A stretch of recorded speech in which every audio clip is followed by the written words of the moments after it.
Nos vamos al diálogo internacional. Con Red Contacto Sur llevamos la voz al mundo en vivo.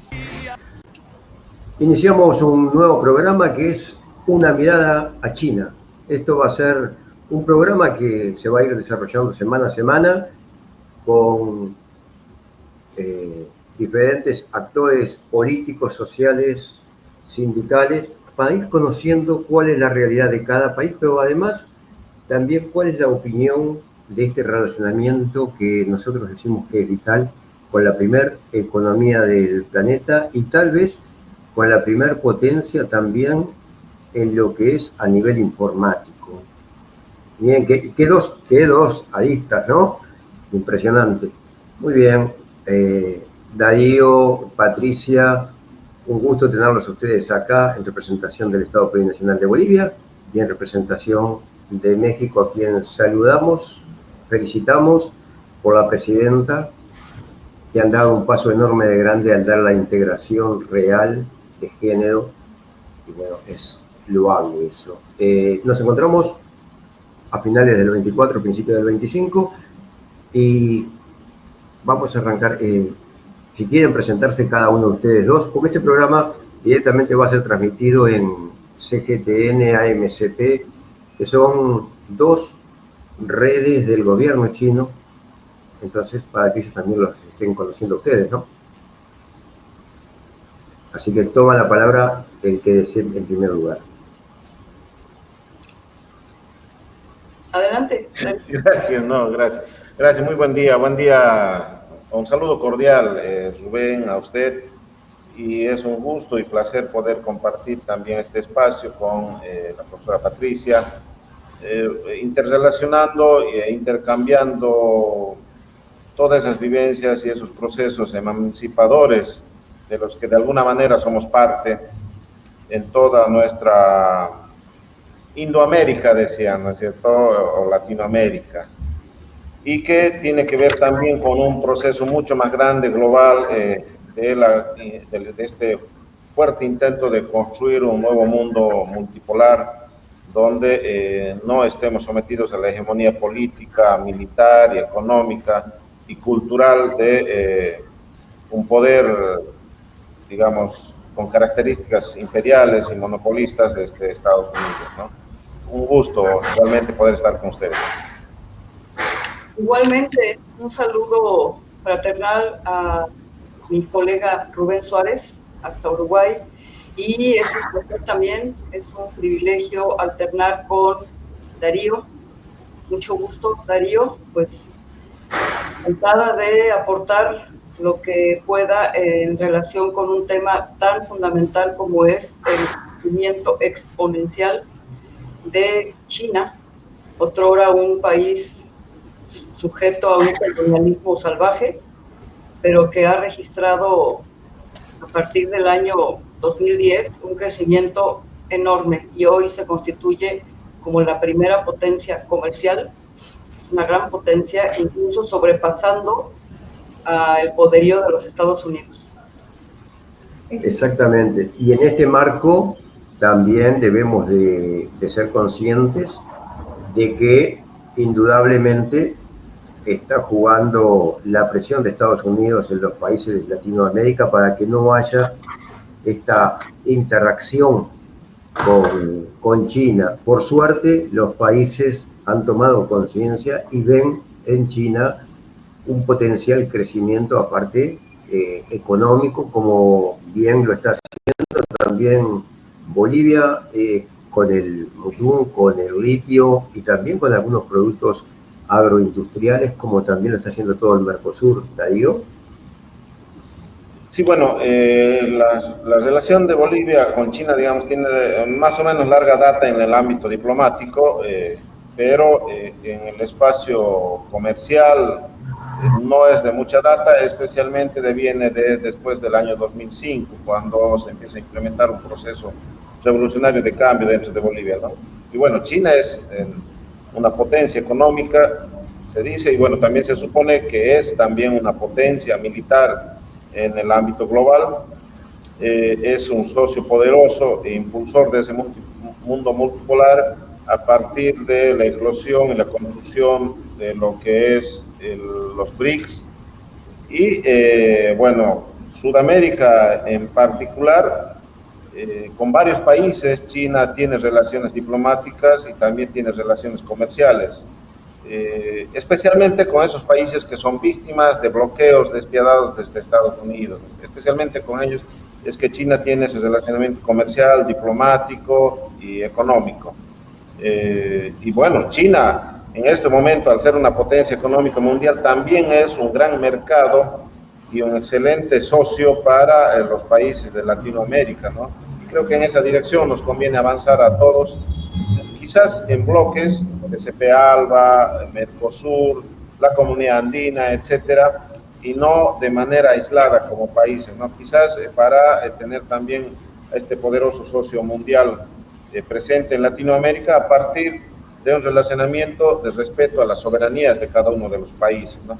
Así es como nosotros, bueno, desde Bolivia con el proceso de cambio se lo ha visto y se intenta construir ese relacionamiento de índole económico, comercial, pensando también que China es el principal proveedor de tecnología a nivel mundial, tecnología que nosotros la necesitamos, que además es una tecnología accesible, pero también mucha de esa tecnología liberada, libre, ¿no es cierto?, no está sujeta a los softwares de pago, y eso facilita de alguna manera o en buena medida el desarrollo de nuestros países. Pero reitero, también es un gran mercado, un socio con un enorme mercado y potencial mercado para especialmente productos manufacturados, pero también para productos alimenticios, ¿no es cierto?, especialmente carne.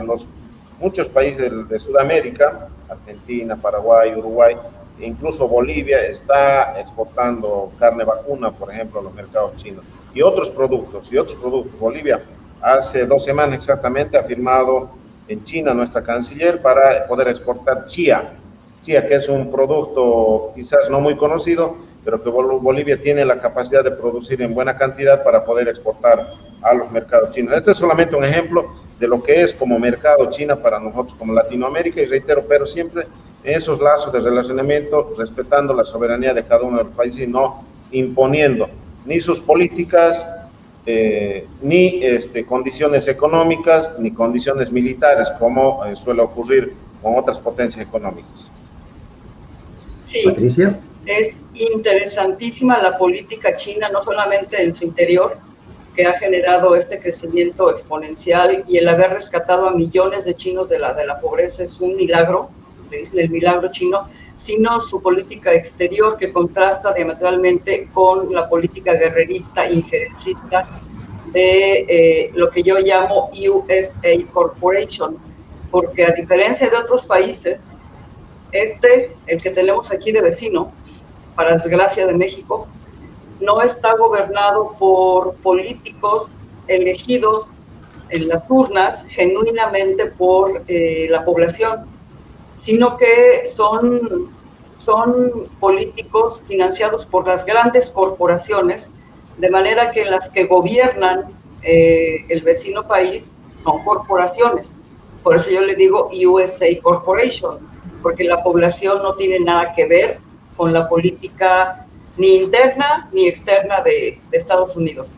Lo que pasa con China es algo excepcional, es sui generis, porque China, el gobierno chino, el Partido Comunista Chino mantiene control sobre las actividades incluso de empresas privadas transnacionales. Y por ejemplo, si una empresa transnacional quiere hacer negocios en China, está obligada a asociarse con empresas nacionales. Y muchas de las empresas son del gobierno, son del Estado. Eso le ha permitido a China no solamente un crecimiento enorme, porque no está regida por la voluntad de las corporaciones. El gobierno chino es soberano en ese sentido también. Entonces, no está sometido a lo que las corporaciones quieran, sino el gobierno chino impone condiciones, si es que grandes corporaciones, por ejemplo, como este señor Musk, las grandes corporaciones quieren hacer negocios, y sí es un enorme mercado, y la manera como se relaciona China con países de América Latina, de África sobre todo. En África están haciendo grandes cosas China y Rusia, sin imponer nada, simplemente es un ganar, ganar, ganar para China y ganar para el país donde ellos invierten, pero sin imponer absolutamente nada. Y eso hace muy atractivo al bloque BRICS, que por cierto fue fundado en 2009, ¿no? Eso lo hace muy atractivo porque a diferencia del el grupo de los 7, que es dominado por Estados Unidos, porque pues ya prácticamente los europeos están haciendo lo que Estados Unidos dice, lo que USA Corporation dice. A diferencia de eso, el bloque BRICS ofrece mejores oportunidades sin imponer absolutamente nada, ninguna condición. Entonces, realmente la emergencia de China como potencia es un beneficio para muchas naciones del mundo, China y BRICS. El BRICS es fundamental para que los países que le llaman en vías de desarrollo tengamos una perspectiva hacia futuro muy prometedora. Uno cuando visita China encuentra cosas que son asombrosas, como pasar por una zona, ver que están destruyendo un edificio y pasar a los 4 días y ver que hay un edificio totalmente nuevo. O sea, es algo que es impresionante la tecnología que tienen, o haber construido un puente de altura en pocos días, tal cual lo hemos podido ver. Pero otra de las cosas que es llamativa, y que voy a lo que tú decías, Patricia, es que en Beijing hay una de las galerías principales y allí están exponiendo lo que son las principales marcas de moda, y estoy hablando de marcas Pierre Cardin, Yves Saint Laurent, de todo ese tipo de marcas que a veces para el común de la gente son inalcanzables por los altos costos que tienen. Sin embargo, ellos tienen sus fábricas en China, como también hay autos de alta gama de italianos, alemanes, que se producen en China. O sea, es algo asombroso. Pasamos por una de las fábricas y vimos, sacan un auto eléctrico por minuto prácticamente. Entonces, todo eso lleva a la necesidad urgente de mucho material, de mucha materia prima que puede aportar todo lo que es América Latina y después venir a bajo costos. Ellos nos hablaban de que la idea de ellos es traer autos eléctricos hacia lo que es América a un valor de $7.000, 8.000, de 0 kilómetros, ¿no? Fíjense ustedes la potencia que puede llegar a ser eso. Por otro lado, están trabajando activamente con lo que es la descontaminación del medio ambiente. Un país que era totalmente contaminado pasó a ser una maravilla. Vos vas, no ves nada, pues es todo eléctrico, es todo amigable con el medio ambiente. O sea, hay que ir y ver a veces, ¿no? Y en cuanto a tecnología, ya sobrepasó a todos. Por algo, lo que tú decías, Estados Unidos quiso prohibir la marca Huawei dentro de Estados Unidos, el software, porque justamente la tecnología que tienen ellos es muy superior. En base a todo esto, los acuerdos comerciales que se están logrando, y hago hincapié también en lo que decía Darío, de trabajarlo por bloques para ir justamente que a todos los países les pueda llegar y que todos, porque un solo país es imposible que va a abastecer a China, no, es imposible, ni Brasil puede abastecer a China, tiene que ser toda América Latina en un solo bloque para poderlo abastecer. No sé qué piensan ustedes, pero creo que va por ese lado, ¿no?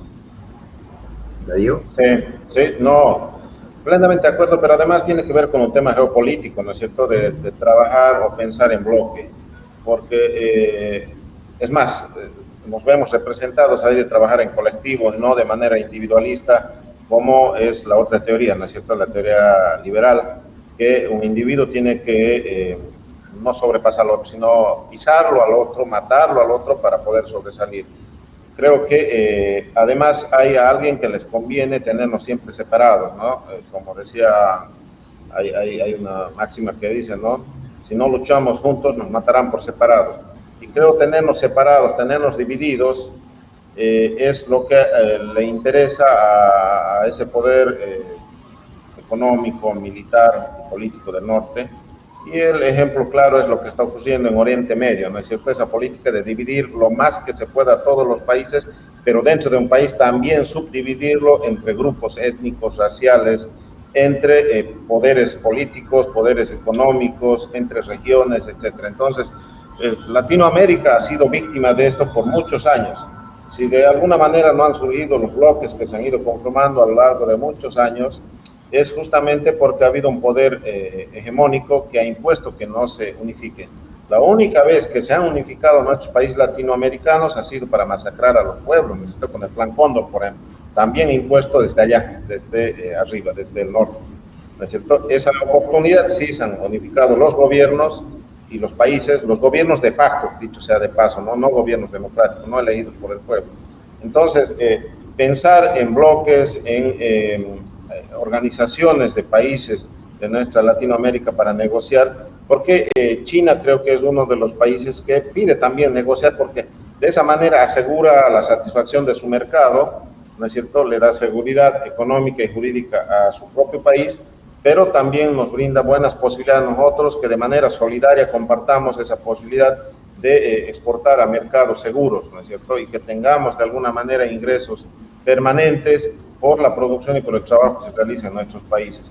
Pero además creo que tiene que ver con la construcción de este nuevo mundo, ¿no? Que se intenta construir, que ojalá lo logremos, que ha tenido algunos pequeños traspiés, por lo menos así se lee lo que ha ocurrido con Siria en estos momentos, ¿no? Ha habido un desbalance interno en la construcción del mismo BRICS de apoyos y no apoyos, incluso de traiciones ahí para apoyar un golpe de Estado en Siria, ¿no? Entonces esas lecturas creo que no podemos dejarlas de lado, no podemos soslayar hechos que han ocurrido en estos tiempos, ahora mismo, con esa mirada que tenemos hacia China como un socio, no mirada solamente como una potencia política, militar o económica, sino como un socio de igual a igual, que respete nuestra soberanía, que tenga la capacidad de proveernos tecnología, pero también de invertir en nuestros países. Bolivia, de hecho, hace un poco más de un mes ha suscrito un contrato para la explotación de litio boliviano, pero donde Bolivia como Estado participa en toda la cadena productiva y en toda la cadena comercial. O sea, no le entrega el litio boliviano a una empresa china que pertenece de alguna manera también al Estado chino, sino nos asociamos para poder conjuntamente producir donde Bolivia se beneficia, pero también hace su alícuota parte de sacrificio para poder industrializar el litio boliviano. Entonces, más o menos, ese es, digamos, el horizonte que se trata de construir con China y que China nos ha demostrado en varias oportunidades ya que es ese también su propósito, no es el propósito de imponer ni su modelo político ni su sistema económico, ¿no es cierto?, sino respetando a cada país, incluso que nada tiene que ver con lo ideológico, porque hay países que no tienen nada que ver con la posición ideológica de China, con los cuales tiene relacionamiento económico y comercial en estos momentos. Eso es interesantísimo, esta política pragmática, pero moderadamente pragmática de China hacia los demás países, que ha abierto un ámbito muy plural, porque es cierto, por ejemplo, la India, pues está el primer ministro de derecha, ¿no?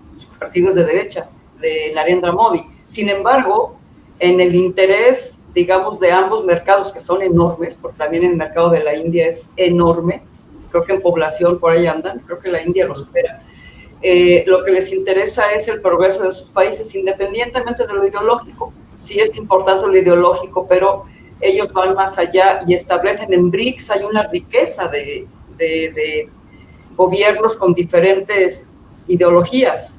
Entonces, aquí lo interesante es ¿por qué Israel, que para mí no es un país, es un enclave militar del imperio, primero del imperio británico, y cuando cae después de la Segunda Guerra Mundial el imperio británico y lo sustituye el imperio norteamericano, sigue siendo una base militar, un enclave para controlar esa región súper estratégica en el Medio Oriente que conecta 3 continentes. 3 continentes. Entonces, la importancia de Israel y lo que está haciendo en Gaza, lo que está haciendo en el Líbano y lo que acaban de hacer en Siria, pero con la ayuda de Turquía, que traicionó los acuerdos de Atana, que había hecho con Rusia y con Irán, lo traiciona Erdogan, porque Erdogan tiene ínfulas de, no sé, del imperio otomano, él quiere ser el, ¿cómo le llaman? La máxima, el conquistador, ¿no? Le quedó eso del imperio otomano. Entonces Erdogan tiene esos sueños y traiciona estos acuerdos y entonces favorece la destrucción prácticamente de Siria al apoyar a grupos terroristas. Es algo terrible. Pero ¿por qué está sucediendo esto en Medio Oriente? Básicamente porque quieren destruir a BRICS. O sea, le tienen horror al bloque BRICS, que ya actualmente equivale a casi un 40% del PIB mundial, porque inicialmente eran 5 países, primero 4, luego se unió Sudáfrica. Han ido creciendo, se unieron posteriormente 4 países y ahora acaban de unirse 9. Entonces estamos hablando de que sobrepasa con mucho el PIB del grupo de los 7 encabezado por Estados Unidos. Le tienen pavor. Realmente el motivo del recrudecimiento, de la crueldad, de todo lo que estamos atestiguando en Medio Oriente, se llama destruir a BRICS. Y siendo China y Rusia las potencias que encabezan, no estoy disminuyendo la importancia de los otros países, pero realmente una potencia militar que ya superó en tecnología militar a Estados Unidos, que es Rusia, y una potencia económica enorme que es China, que ofrecen a los demás países una perspectiva diferente de respeto entre las naciones integrantes del BRICS, sin importar el tamaño del país. Eso es algo que atrae a cualquiera, incluyendo a gente como Modi, que es de derecha, ¿no? Entonces, esto, particularmente en lo que tiene que ver con México, si a mí me preguntan como ciudadana, habiendo observado con mucho interés lo que ha venido ocurriendo con China, si a mí me preguntan, a mí me encantaría que México se integrara al bloque BRICS. Tristemente, compartimos más de 3,000 kilómetros de frontera con la vecina nación y tenemos casi 40 millones de mexicanos viviendo allá y produciendo, contribuyendo a la economía de Norteamérica. ¿Qué quiere decir? Que aunque México por ahorita no esté preparado o las condiciones no se den para que se integre a BRICS, sí ha mantenido una política de independencia hacia el resto del mundo. ¿Qué quiero decir? México sí mantiene buenas relaciones comerciales y diplomáticas con China, pese a lo que opine el vecino gobierno. O sea, esa es una gran independencia. Estoy hablando a partir de 2019, que ejerce Andrés Manuel López Obrador y actualmente con nuestra presidente, Claudia Sheinbaum. Lo mismo mantiene buenas relaciones con Rusia y especialmente ha sido muy enfático en fomentar y mejorar las relaciones con América Latina y le llaman la patria grande. El propio Andrés Manuel lo decía.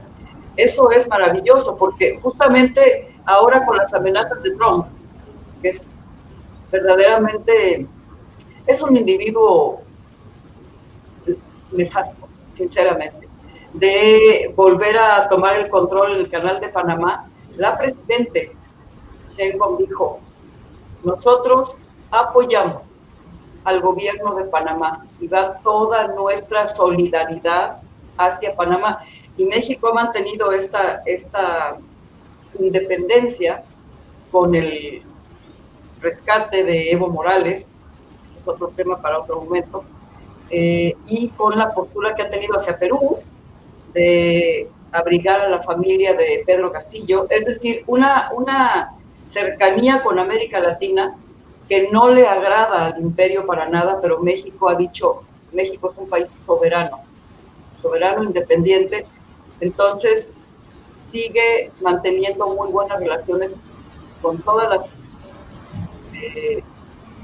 con todos los países que componen BRICS y los que no están en BRICS, pero por ahora, debido a esa relación, ahora ya México es el primer socio comercial de Estados Unidos, por el momento no están las condiciones dadas para que México se integre a BRICS. Eso sería maravilloso, pero creo que no es el momento, aunque muchos lo quisiéramos.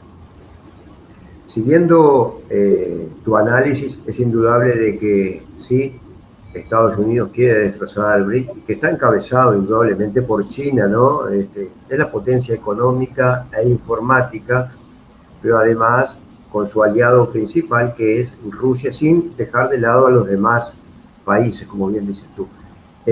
Por otro lado, no debemos olvidar que también allí se está jugando otro peligro mundial, que también es un Estado fallido, pero que es un Estado como una base militar también de Estados Unidos y de la OTAN, que es en Ucrania. Y allí se está jugando justamente porque pasa a poquitos kilómetros de Ucrania lo que es el principal gasoducto hacia lo que es Europa, ¿no?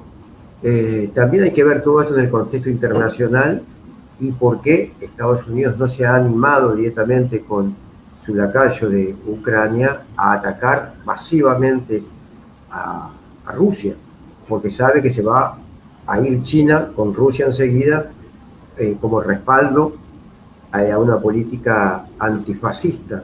Rusia ya nos salvó en la Segunda Guerra Mundial del fascismo. No fue Estados Unidos que ganó la Segunda Guerra Mundial, fue Rusia la que ganó, la Unión Soviética, la Segunda Guerra Mundial. A contrapelo de lo que dice la historia inventada por Estados Unidos, ¿no?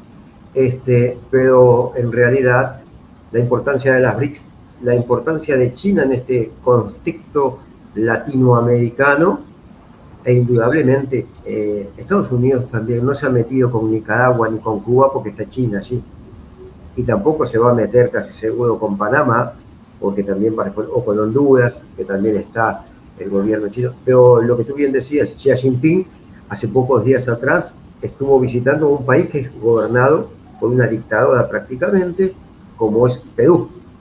Ahí te das cuenta de la amplitud que tienen para poder tejer todo el relacionamiento comercial a nivel internacional, porque sí quedó claro, yo lo vi eso, de que al gobierno y al Partido Comunista Chino lo que le importa es su población y que su población no pase necesidades, que viva correctamente. Eso lo pudimos apreciar.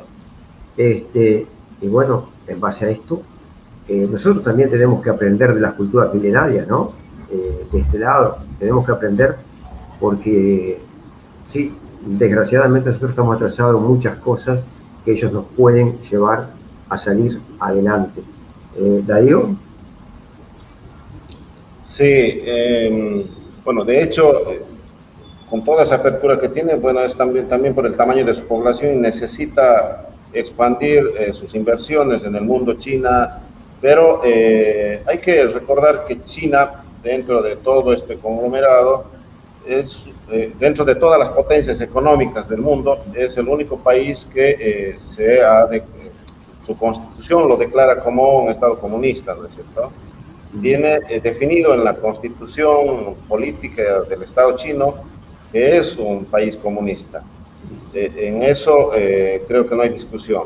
Pero a partir de aquella decisión, digamos, ideológica, también han decidido aperturar su mercado, ¿no es cierto?, pero controlado por el Estado, sin perder el control, sin entregar a las empresas transnacionales el poder económico de China. Y obviamente esto le ha dado buenos resultados hasta el momento, ¿no? Pero también hay que rescatar la planificación que tiene China en su manejo de sus políticas económicas, internas como externas. Y ahí tiene mucho que ver también en lo externo, tiene mucho que ver el nuevo redireccionamiento que le han dado a sus políticas diplomáticas, ¿no?, a todos sus nueva camada de diplomáticos que ha lanzado a todo el mundo China en estos últimos años, hablamos de estos, especialmente estos últimos 5 años, hemos visto una serie de diplomáticos que han venido haciendo de voceros del Estado chino y que nos han mostrado una gran capacidad de oratoria, pero también un posicionamiento político inmediato ante cualquier coyuntura del mundo. Y se han ido dando relevos permanentes, por lo menos en el espacio comunicacional. Hemos visto que había vocerías que duraban 1 mes, 2 meses y desaparecían y aparecían otros. Esto muestra que China está más que preparado para cualquier contingencia, incluso no solo diplomática, sino militar, ¿no? Nos muestra toda esa planificación.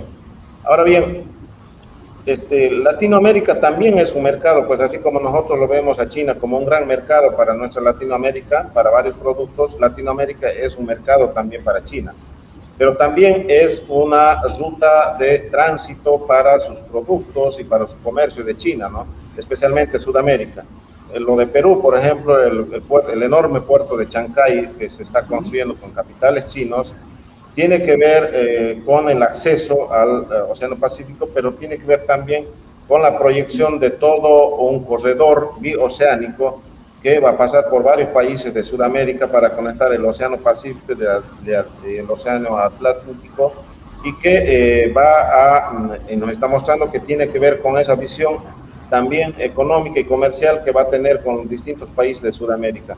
Entonces, China se ha posicionado de esa manera en el mundo, se ha posicionado de una manera diplomática, digamos, muy caballerosa respecto al conflicto de Rusia-Ucrania, incluso ofreciendo ser la mediadora para tratar de encontrar un camino hacia la paz a través del diálogo, de la mesa del diálogo, pacificar ese espacio territorial, pero naturalmente ahí chocamos con una política de Estados Unidos que al margen de aveniencias o desavenencias que podamos tener con el gobierno de Rusia, que no es de izquierda, no es comunista, no es socialista, pero que está luchando en este momento no solamente contra un país, sino contra una política de Estado neofascista, ¿no es cierto?, desde Ucrania. No es contra un gobierno o contra un Estado, peor contra un pueblo, sino contra una política de Estado, pero además abiertamente, ¿no es cierto?, y que ha permitido que vuelvan a sacar la cabeza esos resabios del fascismo, del nazismo en Europa. En toda Europa hay partidos políticos de extrema derecha que abiertamente se reclaman como neonazistas y que tienen bancas parlamentarias en distintos países, incluso en la Unión Europea, que reclaman nuevamente a sus líderes nazis, ¿no es cierto? Entonces, es toda una lucha que tiene que ver con todo esto, no es solamente, no es económica, ¿no? Tiene que ver, como usted resaltaba, Rubén, con esa vieja lucha contra el nazismo de Hitler, que lo ha encabezado la URSS, y no Estados Unidos como nos lo presenta Hollywood o las películas estadounidenses, ¿no es cierto?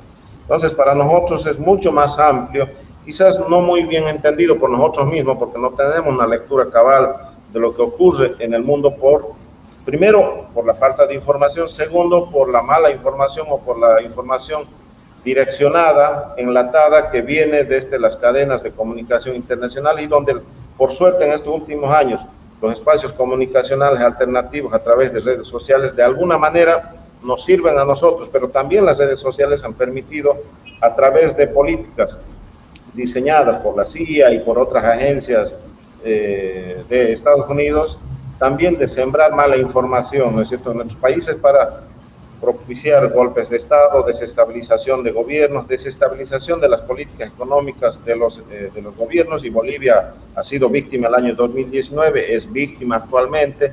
Entonces, es todo esto, es bien complicado poder entender en estos momentos, digamos, puntualmente cada situación que se está dando en el mundo, pero de manera general, por lo menos así lo entendemos desde aquí.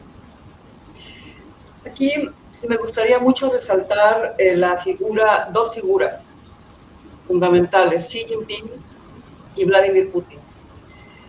Es cierto que Vladimir Putin no es de ideología de izquierda, pero si analizamos lo que ha ocurrido desde el año 2000, que después de que se destrozan la Unión Soviética y Yeltsin prácticamente le da la puñalada a lo que fue la Unión Soviética, y llega Vladimir Putin. Vladimir Putin paulatinamente se dio cuenta de que no había nada que hacer con esta potencia, este imperio nocivo que representa a los Estados Unidos, y fue haciendo enormes esfuerzos por convertir a Rusia en lo que Rusia es hoy, es una potencia. Creo que el comportamiento de Putin y el de Xi Jinping se parecen muchísimo, son pragmáticos, pero nacionalistas, es decir, lo que buscan es el bienestar de sus respectivos países y de toda una región, precisamente porque han entendido que hay que combatir, hay que ser anti-imperialistas. Entonces han llevado a cabo una política anti-imperialista y han apoyado. Es evidente que Rusia ha apoyado los esfuerzos anticolonialistas del imperio. En Medio Oriente nos queda muy claro que estuvo apoyando durante mucho tiempo, a partir de 2015, el régimen, no le digo régimen porque Bashar al-Assad, con todo y que no era un político, era un oftalmólogo, ¿verdad? Y que llegó al poder porque el hermano que iba a asumir la presidencia de Siria murió en un accidente, pero Bashar al-Assad trató de arreglar un estado sumido en la corrupción como era Siria, porque el padre de Bashar al-Assad era corrupto y era un dictador, en fin, lo que hizo Rusia es apoyar a Siria ante las amenazas de Israel. ¿Por qué apoya a Estados Unidos a Israel? Porque es una extensión de Estados Unidos en Medio Oriente. Es un brazo. Israel es Estados Unidos en Medio Oriente. Entonces, todo eso lo entiende muy bien China y lo entiende muy bien Rusia. E incluso países como la India muy cercana a Estados Unidos, también ha entendido que está en su interés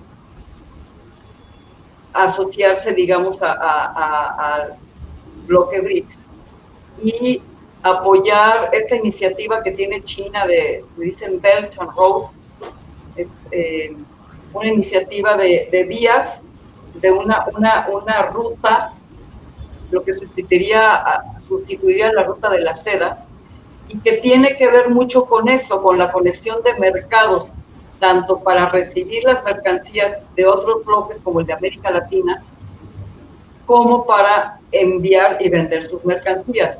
Entonces, más allá de las ideologías, la coincidencia antiimperialista entre China y Rusia, Irán, por otra parte, sí ha tenido mucho que ver en, por ejemplo, lo que está sucediendo actualmente. Yo les decía a la gente aquí en México, nos tiene que interesar mucho lo que está pasando en Medio Oriente. No importa que esté a miles y miles de kilómetros y que aparentemente no tenga nada que ver, tiene mucho que ver, tiene todo que ver. Está en el interés de todos los países del mundo, literalmente del mundo, que este nuevo bloque que quiere desdolarizar la economía, quiere quitarle al imperio el instrumento de sanciones con el que presiona, con el que empobrece, con el que prácticamente se apodera de otras economías, de otros países.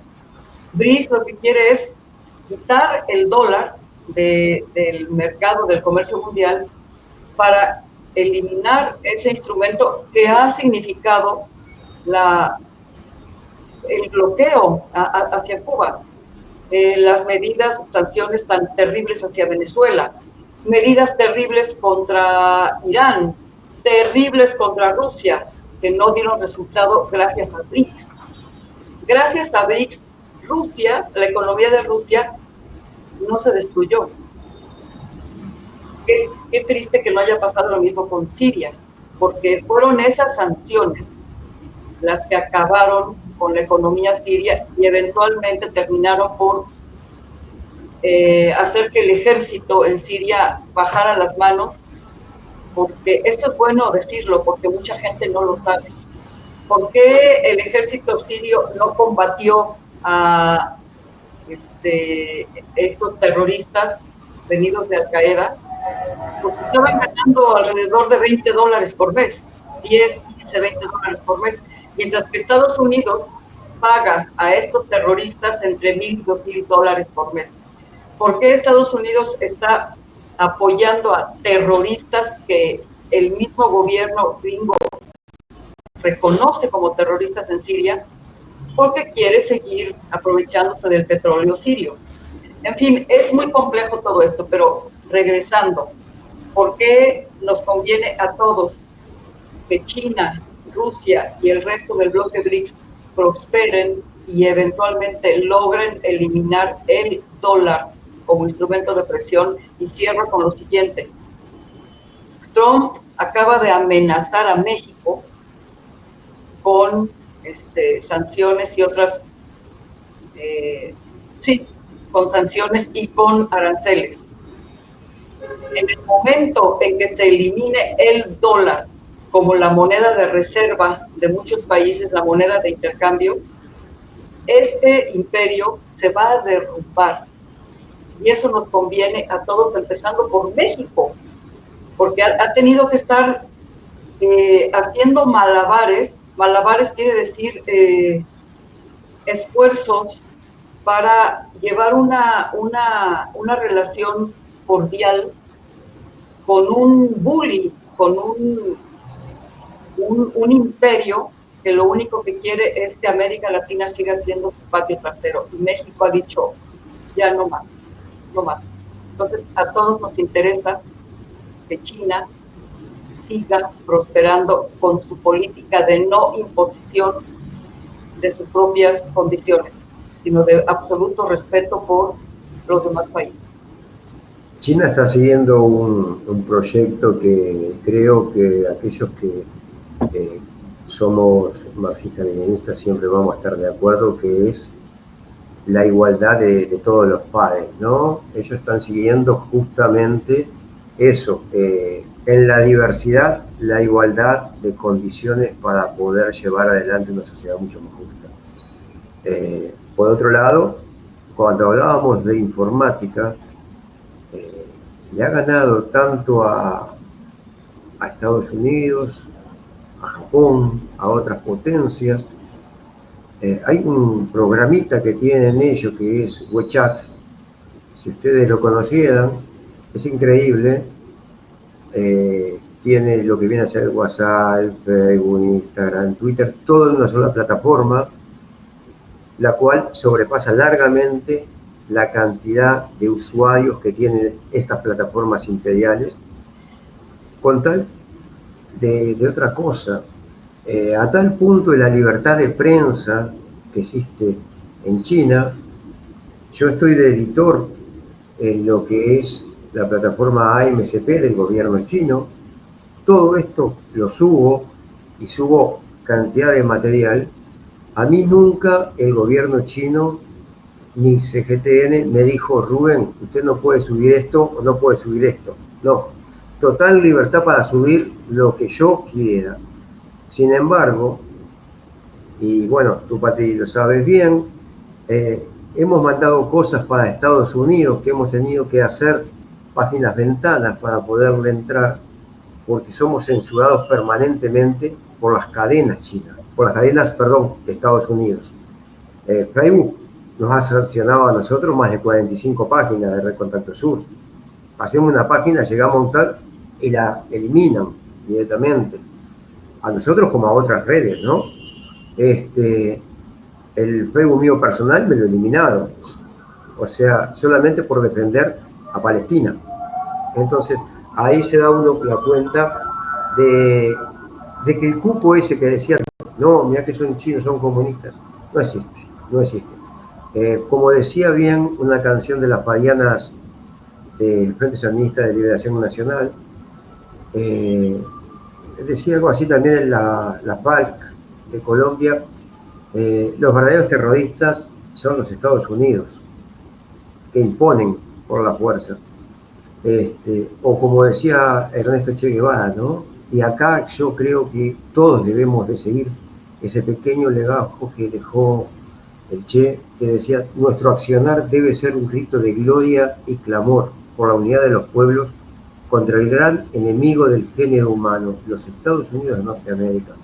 ¿Cuánta vigencia? Eso lo dijo en 1962 en Punta del Este, en Uruguay. Seguimos en el 2025 y seguimos con el mismo problema, ¿no? ¿Darío? Sí. Bueno, el libertador Simón Bolívar ya decía, ¿no?, como si Estados Unidos estuviera predestinado para hacer todo esto a nuestra América morena, ¿no? Fijémonos, estamos hablando de 1820 más o menos, ¿no? Cuando ya avisoraba en lo que se iba a convertir en Estados Unidos de Norteamérica, y lastimosamente nada más cierto de aquello. Pero bueno, venimos de las luchas sociales, ¿no? Decía Patricia extra micrófono, ¿no? Bien, de las luchas por los derechos humanos. Venimos de esas luchas, venimos de esos sacrificios. Y Latinoamérica se caracteriza por ser un pueblo muy rebelde, ¿no? Desde la misma época de la invasión española, prácticamente empezaron las luchas libertarias y nunca hemos desmayado. Creo que traemos en nuestra sangre y en nuestras espaldas toda esa herencia de lucha de nuestros antepasados, y que nos va a permitir seguir luchando a pesar de derrotas eventuales. Volvemos a levantarnos. Lo que ha ocurrido en Perú con el presidente Pedro Castillo, por ejemplo, es algo que debemos lamentar, porque tiene apoyo, ha tenido el apoyo, ha llegado al gobierno, pero no se le ha permitido desarrollar la política por la que había sido elegido, por la que había sido votado, y un gobierno no solamente antipopular, sino de facto prácticamente se ha instaurado, se ha legalizado y eventualmente se ha legitimado, porque sigue siendo, ¿no es cierto? Pero eso, ¿por qué? Porque tiene ese respaldo desde allá, desde el norte, ¿no es cierto? No por otra cosa. Sus Fuerzas Armadas tienen el respaldo, que lo han respaldado. Sus Fuerzas Armadas son las que han propiciado todos esos hechos por los que Pedro Castillo ha tenido que ser detenido, ahora está siendo juzgado. Nosotros consideramos injusta e ilegalmente, pero cuando se arman todos estos procesos, con la venia del amo del norte, obviamente que van procediendo. Pero también nosotros hemos sido víctimas, hemos sido derrotados muchos años, nos ha costado llegar al gobierno, ¿no? En el año 2005, hemos sido derrotados nuevamente el año 2019 de forma ilegal, inconstitucional, pero hemos vuelto a recuperar el poder el 2020. Esto muestra que nuestros pueblos indígenas, originarios, campesinos, ya no están sometidos a las directrices comunicacionales como antes, que más o menos guiaban el pensar y el proceder de todos nuestros pueblos, sino hay una alta politización de nuestros pueblos en Latinoamérica. Solo he puesto de ejemplo Perú, lo pongo de ejemplo y Bolivia, pero también lo pongo de ejemplo al pueblo venezolano, le pongo de ejemplo al pueblo colombiano, que ha logrado a través de su voto, de su voluntad popular, imponer un presidente democrático, un presidente revolucionario, y que sigue luchando para sostener a su gobierno, además, a pesar de las múltiples movilizaciones, amenazas desde Estados Unidos y desde otros países de la misma Latinoamérica, que responden, ¿no?, a gobiernos que responden al amo del norte, que amenazan a Venezuela, que amenazan a Cuba, que amenazan a Nicaragua, que amenazan a Colombia, que amenazan a Bolivia, que amenazan a todos los gobiernos de izquierda de Latinoamérica.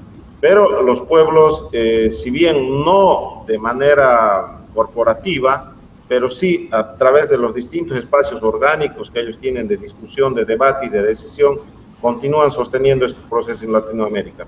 Creo que eso es visto ya en micro, ¿no? La macro hemos podido ver todo cómo está conformado en este momento el mundo, una lucha por construir un mundo multipolar, pero también dentro de nuestros propios estados existe esa lucha. México también no es la excepción.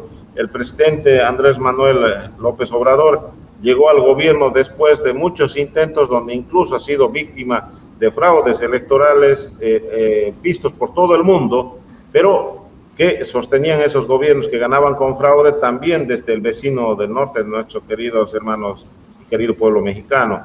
Así ha ocurrido desde tiempos quizás inmemoriales en Latinoamérica. Hace rato hacía mención yo al Plan Cóndor, que ha sido cuando es ese país del norte que nos impone que debemos estar desunidos y peleados entre países hermanos, ha impuesto una unidad a través del Plan Cóndor para sostener las dictaduras y los gobiernos de facto en los 70 y 80 en nuestra América, ¿no es cierto? Entonces, esa es más o menos la radiografía que dentro de nuestros países también se vive. Hay grupos hegemónicos en lo político, en lo económico, que casi son los mismos, ¿no? Que manejan grandes corporaciones empresariales y grandes corporaciones mediáticas y obviamente que detentan el poder político en cada país. A pesar de que pierdan una elección, a pesar de que no estén ejerciendo el poder en este momento, pero sí están todavía con el poder económico y político casi intacto. Es por eso que se aventuran a hechos fácticos como golpes de Estado, desestabilización de gobiernos, eventualmente aliados con otros grupos supuestamente democráticos también. Pero no hay que descuidar de que en este momento Latinoamérica tiene ciertos riesgos porque hay amenazas también, por lo menos en nuestro criollo entender, de querer convertir en un conflicto regional entre países parecido al Medio Oriente. Hay esos intereses, hay esa semilla germinada y financiada desde Estados Unidos para que aquello ocurra. Porque se ve que Latinoamérica, a partir desde el año 2000 especialmente, ha tenido un rol protagónico en lo político, ¿no? Que ha logrado la conformación de distintos bloques como el TCP-ALBA, ¿no es cierto?, el fortalecimiento del mismo Mercosur, la Comunidad Andina de Naciones que ha reflotado. Entonces se va convirtiendo en un riesgo político para los que no quieren que Latinoamérica surja, no solamente por un hecho político, sino porque en Latinoamérica se encuentran grandes cantidades de reservas de riquezas naturales también, ¿no es cierto?, que son apetecibles y que creen que este patio trasero es de su propiedad y que solo ellos tienen el derecho de explotarlas a sus anchas, sin que los gobiernos ni los pueblos de nuestra Latinoamérica se entrometan en esos sus negocios que ellos consideran personales. No debemos de olvidar que América Latina es el granero del mundo, el agua del mundo y los minerales del mundo, ¿no? Podría subsistir América Latina sola, sin nadie más, porque tiene todo como para hacerlo. Pero por otro lado también estamos viendo ya algo que es alarmante, como gobiernos xenófobos, como es el gobierno de Javier Milei en Argentina, que es un gobierno que directamente es anti-originario, anti-indígena, se ve con sus políticas y con sus leyes que está sacando. Pero por otro lado, un peligro mayor, que es el nuevo orden que quiere poner Estados Unidos con su títere, con el tema de la seguridad, como es yo lo llamo el neofascista religioso, que es Nayib Bukele, donde se viola constantemente los derechos humanos de toda la población, y eso también está siendo bien visto por algunos presidentes, como quien yo recién decía, de Milei, pero también con algún gobierno que se dice que es izquierda y que lo defiende, como es el gobierno chileno. Entonces, por eso es que también tenemos que seguir buscando la unidad, seguir buscando la unión de la patria grande. ¿Te acuerdas, Patricia, que yo siempre dije que la patria grande dejó de ser América para ser el mundo entero, cosa de que se vaya uniendo? ¿Qué mejor unirse en torno a lo que es la solidaridad internacional que brinda sí, China a nivel internacional en plano de igualdad? Patricia.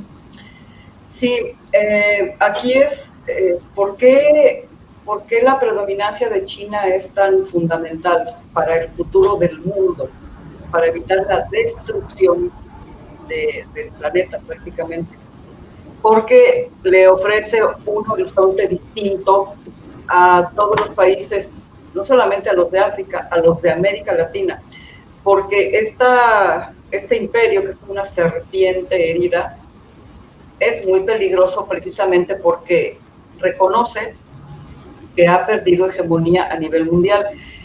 Esto se vio, estas acciones que está tomando el imperio para no perder hegemonía y para no perder América Latina como su patio trasero, yo las vi claramente en lo que hizo Lula en la cumbre BRICS en Kazán. Fue verdaderamente lamentable lo que sucedió.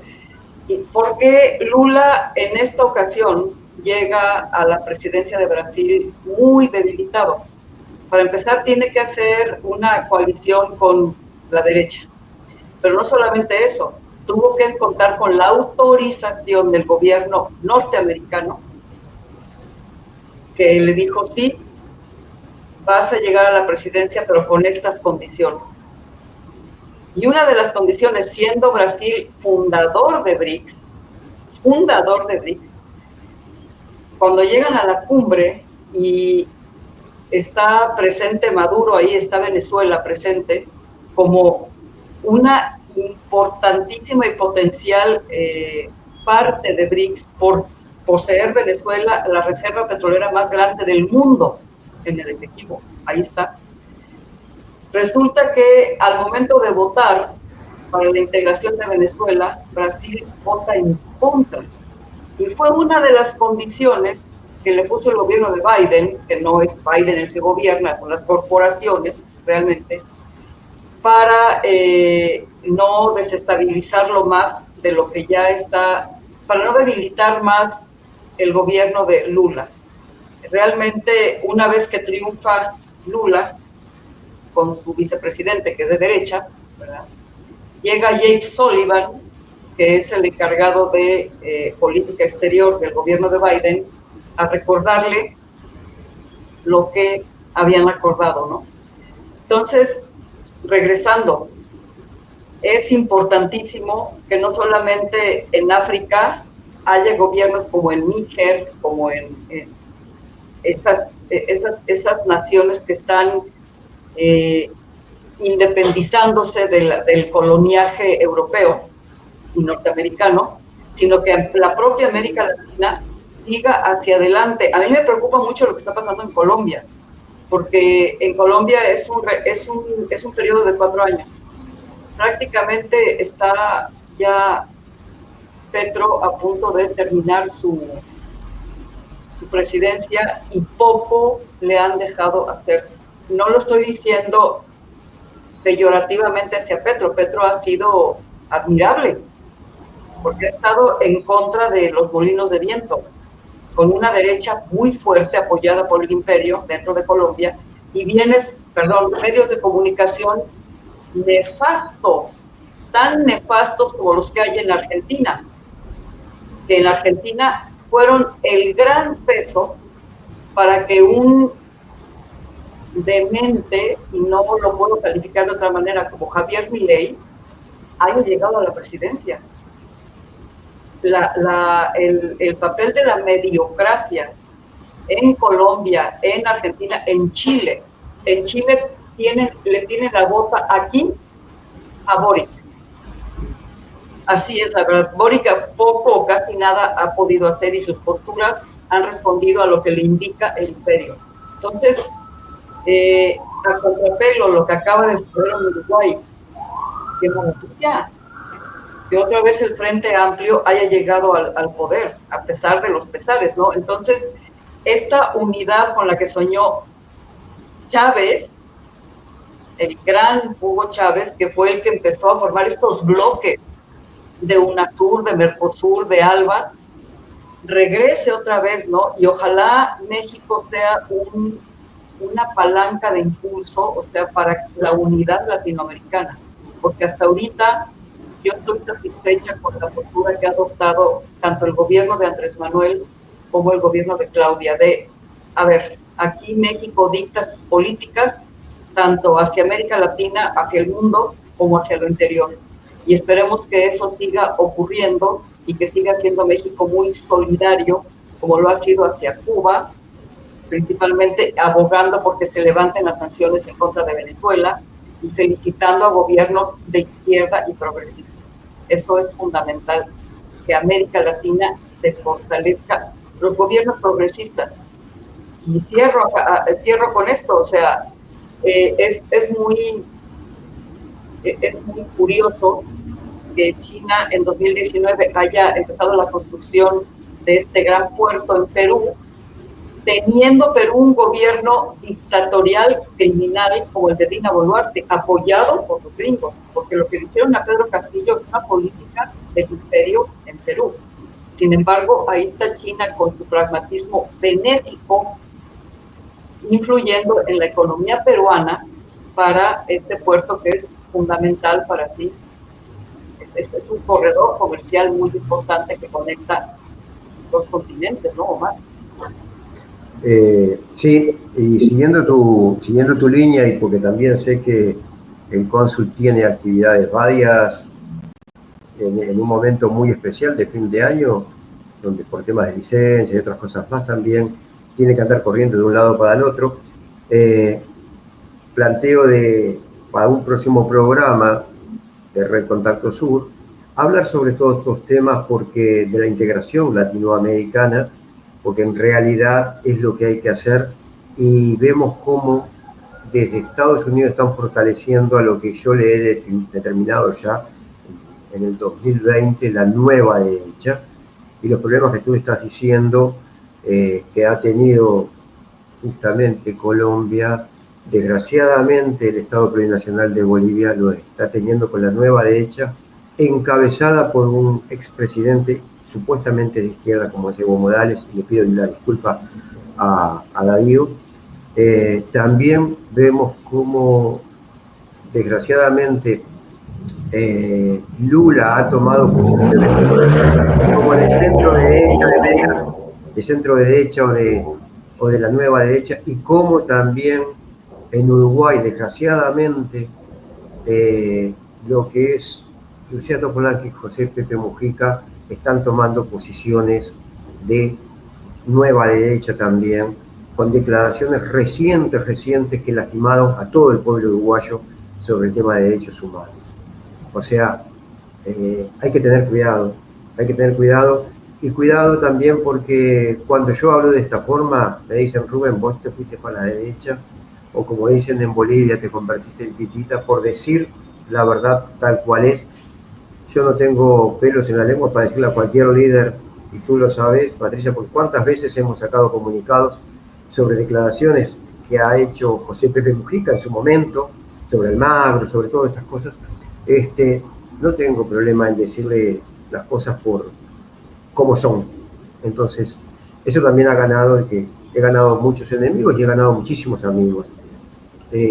Darío, me gustaría que puedas cerrando, porque también por tus actividades comprendo también, y ya comprometer para un próximo programa hablando de integración latinoamericana o nueva política latinoamericana. No, muchas gracias. Obviamente, siempre predispuesto a poder participar de estos espacios que nos enriquecen también y nos esclarecen en varios sentidos, porque, reitero, el control de la información a veces no nos permite también tener una mirada más integral de lo que ocurre en el mundo, y especialmente en nuestra Latinoamérica. Y bueno, creo que todos los países de Latinoamérica y del mundo debemos tener como meta tener ese relacionamiento con otros estados como lo están teniendo varios países con China, ¿no es cierto? Sin injerencismo, respetando la soberanía, llevando y coadyuvando en el desarrollo de nuestros países, pero también brindando de alguna manera esa ala protectora para evitar invasiones, para evitar injerencismo de otras potencias, o más concretamente de la potencia del norte, ¿no? Cuando los países se vinculan con China o con Rusia también en otros casos, el amo del norte tiene un poco más de cuidado de entrometerse, de imponer sanciones o de imponer por sus políticas económicas, militares y su democracia de exportación que tienen ellos, ¿no? Que no la practican ellos, pero que las imponen en nuestros países. Entonces, también de alguna manera esto resulta beneficioso para los pueblos, ¿no? Cuando tenemos ese relacionamiento comercial de mutuo respeto, de ida y de vuelta con China, nos beneficia no solamente a los estados y gobiernos, sino al pueblo, a los pueblos en general, que al tener un poco más de paz, más de tranquilidad, porque se sienten los gobiernos aliados con China, sienten una mayor protección o una alianza integral, económica, comercial, hasta el punto de vista militar también, cuando hay convenios que se están suscribiendo en ese sentido.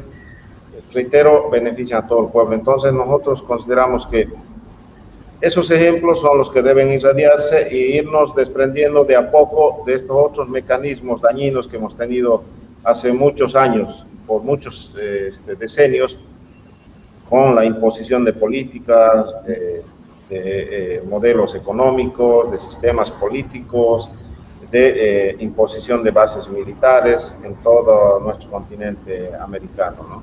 Muchas gracias a usted, Rubén, muchas gracias por compartir este momento a Patricia, y bueno, quedamos siempre a la orden. Pues igualmente ha sido un gusto y acentuar el énfasis en la unidad latinoamericana, y por lo tanto yo hago votos porque en Bolivia se supere lo que ha venido ocurriendo. Ha sido una sorpresa muy desagradable la involución que hemos observado en lo que nosotros consideramos un gran líder latinoamericano, que es Evo Morales. Es triste, no es la primera vez que ocurre. Gente de mucha convicción de izquierda se voltean al revés y de repente pues reaccionan de una manera absolutamente contraria a lo que uno hubiera esperado. Es importante que Bolivia, siendo una parte importantísima de América Latina, un ejemplo, Bolivia, recupere su estabilidad. Lo que tenga que hacer el pueblo boliviano, lo que tenga que hacer para recuperar la estabilidad es importantísimo para la unidad latinoamericana. Y lo mismo digo hacia Colombia. En México no tenemos ese problema, por fortuna. Tenemos una población en una creciente politización que no ha permitido la imposición del gobierno del norte de USA Corporation en lo que es la política nacional, porque la presidente, como fue Andrés Manuel también, tiene un enorme apoyo popular, y eso es fundamental. Tú tienes apoyo popular, no hay manera de que te derrumben. Si empiezas a dividirte y tienes ahí, no cuentas con el pueblo, como decía Flores Magón, que lo tengo aquí a mi espalda, un gran pensador mexicano. Solamente el pueblo, solo el pueblo puede salvar al pueblo, y esto es fundamental. Pero esperemos que el resto de América Latina se siga consolidando otra vez, como cuando está Hugo Chávez, pero todavía con más poder, para enfrentar a esta serpiente herida, porque se va a poner cada vez más agresiva. Y bueno, muchas gracias. A ver si el próximo programa podemos abordar esto, porque es muy, muy importante. Muy bien, ha sido una mirada china tratando los temas reales de integración con China, pero también algo de Latinoamérica, porque el mundo es eso, comunicación permanente. Nosotros siempre decimos revolución en comunicación, comunicación en revolución. Entonces, es la realidad tal cual es. Les agradezco a los dos, quedamos en contacto y la semana que viene vamos a tener otro programa. Muchísimas gracias. Muchas gracias. Gracias por hacernos parte de sus países y ser la voz de muchos, siempre por la verdad contra la tiranía, por el derecho universal de la mujer a decidir sobre su cuerpo, contra el machismo y el patriarcado, con, por y para el pueblo. redcontactosur.blogspot.com. Los saludan Ariana Rueda desde Bolivia y Rubén Suárez desde Uruguay.